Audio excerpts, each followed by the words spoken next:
Black, littéralement acheter noir ou acheter chez les Noirs, une réponse aux violences policières dont sont victimes de nombreux Afro-Américains.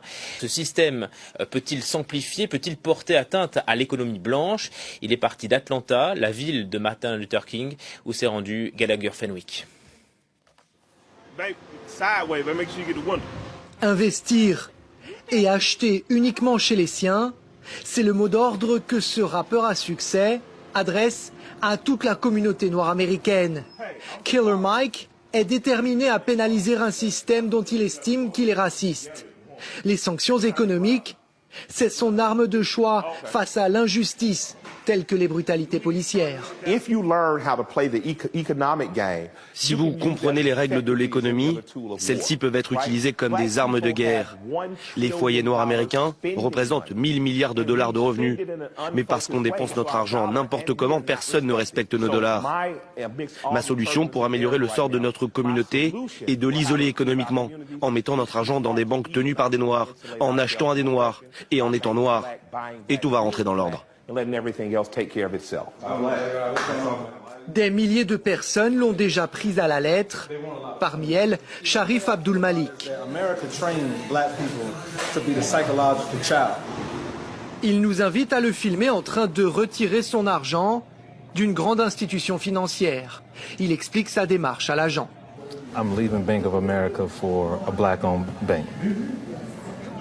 Interdit de filmer ici, notre caméra doit rester discrète. En quelques minutes, il débite la quasi-totalité de ses avoirs, plusieurs dizaines de milliers de dollars, qu'il va ensuite aller déposer dans l'une des banques en ville, qui appartient à et est gérée par des Noirs américains. Objectif de cette initiative, convaincre 1 million de personnes d'en faire de même. Les sommes en jeu sont conséquentes.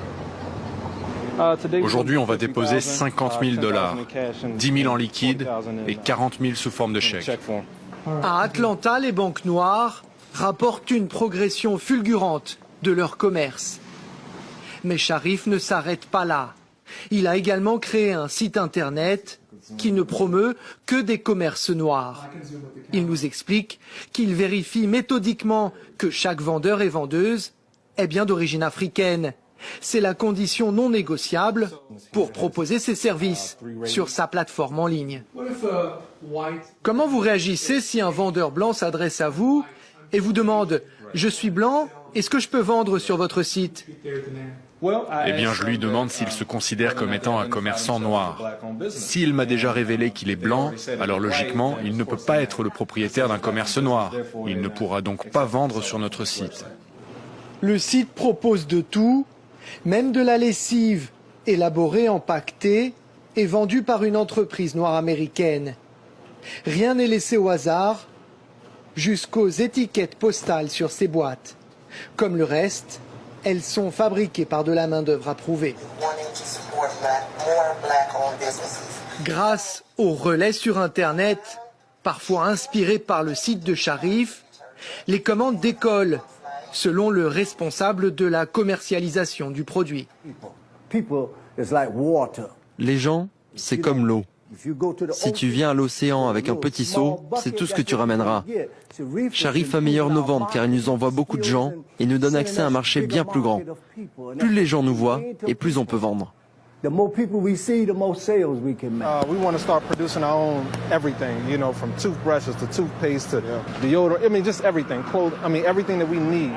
Celles et ceux qui partagent la logique de Sharif se défendent de vouloir établir une société parallèle au sein de la nation américaine.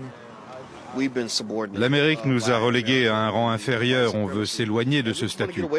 Personne ne dit que nous ne devrions plus interagir, travailler et commercer avec les autres.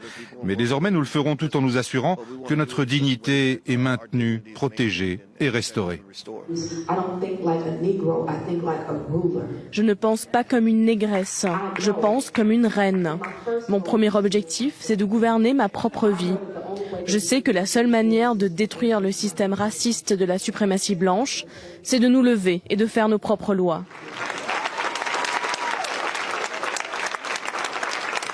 Le mouvement a pris de l'ampleur, mais il fait également face à des défis immenses. Sharif regrette notamment les divisions profondes qui persistent au sein de cette communauté. Il affirme être frustré par le fait que certains des Noirs américains les plus riches se sentent, selon lui, rarement concernés par ce genre d'initiative.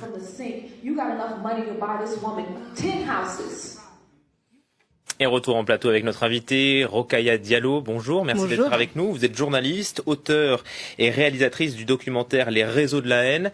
D'abord, quel est votre regard sur ce système de Buying Black ? Alors c'est un système qui est intéressant et qui s'inscrit dans un contexte où on a vu avec l'actualité qui traverse l'Atlantique que de nombreux Noirs américains sont exposés à des violences policières qui parfois et malheureusement trop souvent conduisent jusqu'à la mort. Donc ce système-là vient à la base, je pense, d'une initiative qui consiste quelque part à boycotter un système qui est oppressant pour les Noirs américains.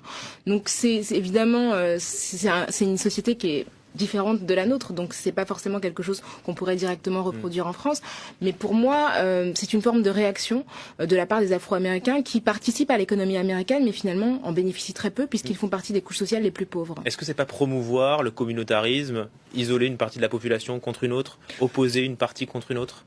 Le fait est que la population afro-américaine est déjà statistiquement isolée, elle fait partie, comme je viens de le dire, des populations les plus pauvres, elle est une population qui alimente largement la population carcérale.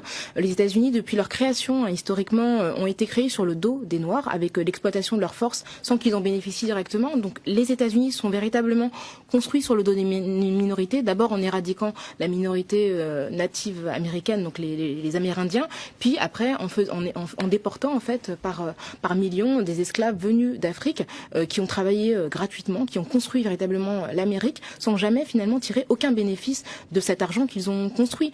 Donc aujourd'hui, il s'agit de dire nous refusons que notre argent continue à alimenter un système qui finalement nous est désavantageux. Et puis la deuxième chose, c'est de dire il faut que les Noirs parviennent aujourd'hui à construire une force économique parce que pour peser dans le débat politique, on le sait, aux États-Unis, c'est un pays qui est extrêmement capitaliste, il faut avoir un pouvoir d'achat important. Ce n'est pas le cas aujourd'hui ? Le pouvoir d'achat des Noirs est extrêmement réduit par rapport à celui des Blancs. Puis même leur espérance de vie, parfois on peut même la comparer à celle de pays africains qui sont des pays moins, entre guillemets, développés. Donc aujourd'hui, je pense qu'il est important. Ce que dit ce monsieur, en fait, c'est qu'il ne s'agit pas de fonder une société véritablement ségrégée, mais temporairement d'organiser un système qui permette aux Noirs de s'élever au même niveau finalement que leurs concitoyens blancs. Mais quitte à s'opposer